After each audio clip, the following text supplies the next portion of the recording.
হয় আপনারা বিচার নিশ্চিত করুন, না হয় আপনারা যাওয়ার রাস্তা খুঁজে বের করুন। এই ফেসিবাদের ভাইরাস, চাঁদাবাজির ভাইরাস, দুর্নীতির ভাইরাস, দলীয় শাসনের ভাইরাস, এই সকল ভাইরাস মুক্ত করার জন্য আরেকটি বিপ্লব অনিবার্য হয়ে উঠেছে। দীর্ঘ 17.5 বছরের ফেসিবাদী শাসনের জাতাকলে পিষ্ঠ এই জাতিকে আল্লাহ তাআলা আমাদের ছাত্র, শ্রমিক, যুব জনতার আন্দোলনের মধ্য দিয়ে মাত্র 2টি বছর আগে আমাদেরকে মুক্তি দিয়েছিলেন। সেই সময়ে যে দলটি আমাদের মতোই মজলুম ছিল, নির্যাতিত ছিল, আজকে তারা ক্ষমতায় আছে। তারা তখন প্রত্যেকটি হত্যাকাণ্ডের বিচার দাবি করেছিল। নির্বাচনের সময় তারা বলেছিলেন তারা নির্বাচিত হলে ফেসিবাদের হাতে যতগুলা খুন হয়েছে, গুম হয়েছে, নির্যাতন হয়েছে, সবগুলার বিচার তারা করবে। ক্ষমতায় বসার পর এখন তাদের সুর পাল্টে গেছে। বিচার তো তারা করছেই না, বরঞ্চ আপনারা শুনেছেন 4 মাসে 600 জনের অধিক মানুষ নির্মমভাবে বাংলার মাটিতে খুন হয়েছে। আরো দুঃখজনক, এই দলটি নিজেদের হাতে নিজেদের কর্মীদেরকেই খুন করেছে। যাদের নিজেদের কর্মীদের সম্পর্কে নিজেদেরই কোনো দায় এবং দরদ থাকে না, 20 কোটি মানুষের জন্য তাদের কি দায় এবং দরদ থাকবে? আমরা কোনো লক্ষণ দেখতে পাচ্ছি না। লজ্জার বিষয়, ফেসিবাদ থেকে মুক্ত হওয়ার কথা বলে ঠিক ফেসিবাদের রাজপথ ধরেই তারা এখন হাঁটা শুরু করেছেন।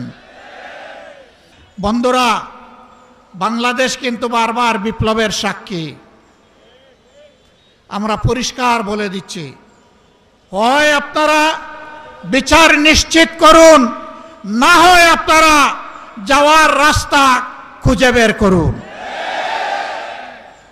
আপনারা যে পথে হাঁটছেন, সংসদে আমরা প্রত্যেকটি বিষয় সেখানে আমরা প্রতিবাদ করছি। 2/3 কিভাবে পেয়েছেন আপনারাই ভালো জানেন, আরে দেশ ও জনগণও জানে। এবং এই ব্যাপারে কিছু রাজ সাক্ষী ইতিমধ্যে পাওয়া গেছে, আপনাদের দলের ভিতর থেকে পাওয়া গেছে, বিগত সরকারের মধ্য থেকেও পাওয়া গেছে। আমরা আপনাদেরকে বিনয়ের সাথে অনুরোধ করব, মজলুম ছিলেন, জালেম হবেন না। মেহেরবানি করে বিচারগুলো নিশ্চিত করুন। শুধু ফেসিবাদের হাতে কেন, এই রাস্তায় আমাদের কলিজার টুকরা বিপ্লবের প্রতীক শরীফ ওসমান হাদিকে হত্যা করা হয়েছে।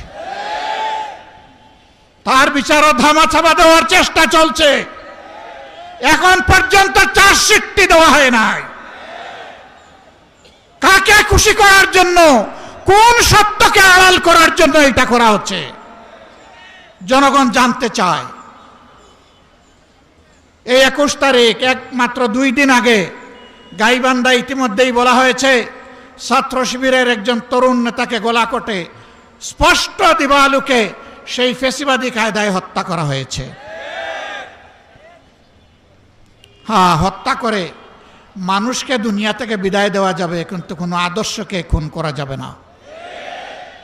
এদেশের মানুষের অন্তরে, কলিজায়, হৃদয়ে, মগজে সব জায়গায় বসে আছে মজবুত ভাবে রাসূলুল্লাহ সাল্লাল্লাহু আলাইহি সাল্লামের আদর্শ।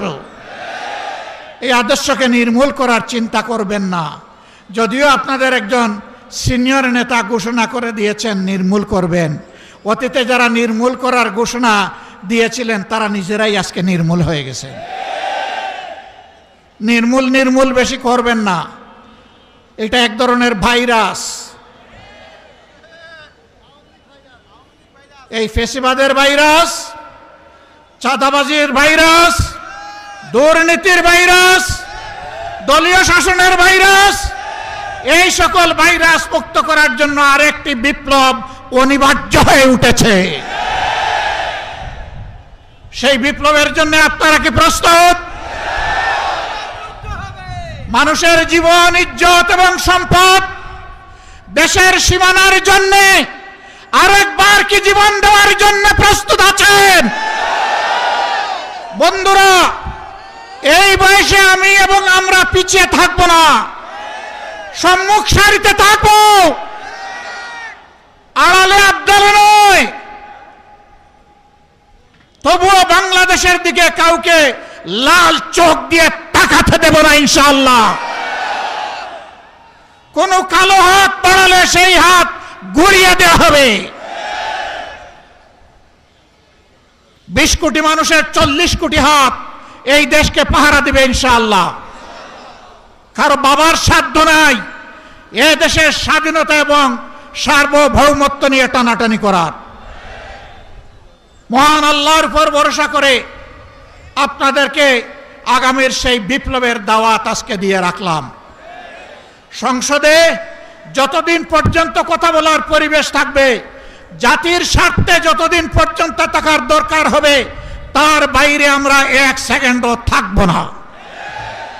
যেদিন সংসদের প্রয়োজন ফুরিয়ে যাবে, যেদিন মনে হবে এই সংসদে আর কথা বলে লাভ নাই, সেদিন সেই সংসদে খোতা হাফিজ বলে আমরা বেরিয়ে আসব।